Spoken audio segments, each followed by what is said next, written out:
Good morning, this is Naeem Aslam, Chief Market Analyst. Welcome to our Monday's Fundamental Analysis.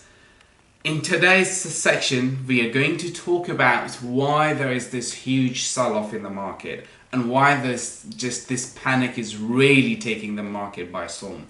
So let's begin by looking at the major fundamental, and I am just talking about crude oil and Brent oil.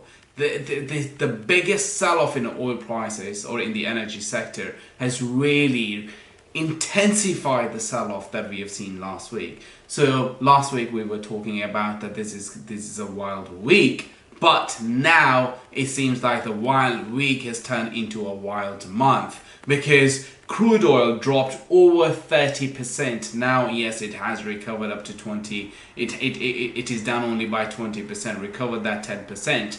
But the reason that we've seen this massive sell-off and the reason that the Middle Eastern markets were absolutely taken by storm yesterday, where Aramco price traded below its IPO price, is because on Friday it was widely expected that OPEC Plus will introduce a supply cut. Remember, market was expecting a supply cut of over 1 million barrel a day.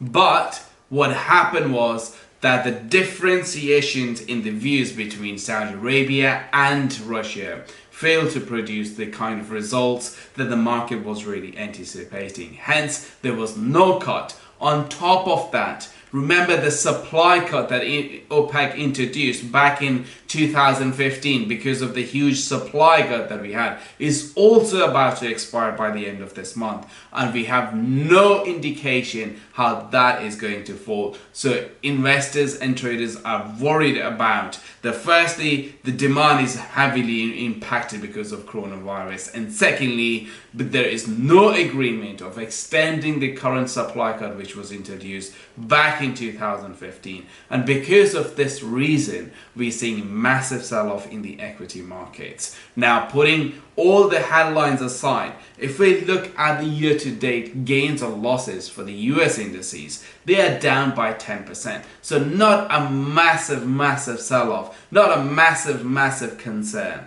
not a massive point of panic over there, because we are only down by 10%. But yes, when we are speaking of European indices, which are trading right now, yes, the sell-off is down. The sell-off is indicating a 20% losses for year to date. Again, yes, the sell-off is intense, but there is also an opportunity. The opportunity, the biggest one, is in crude oil prices because it dropped at 30%. We've done a technical analysis on crude oil prices. Go and have a look at it. We've defined those support and resistance levels for you, and we've discussed why the current 30% sell-off is a huge opportunity. That's all for today. See you guys tomorrow and stay safe.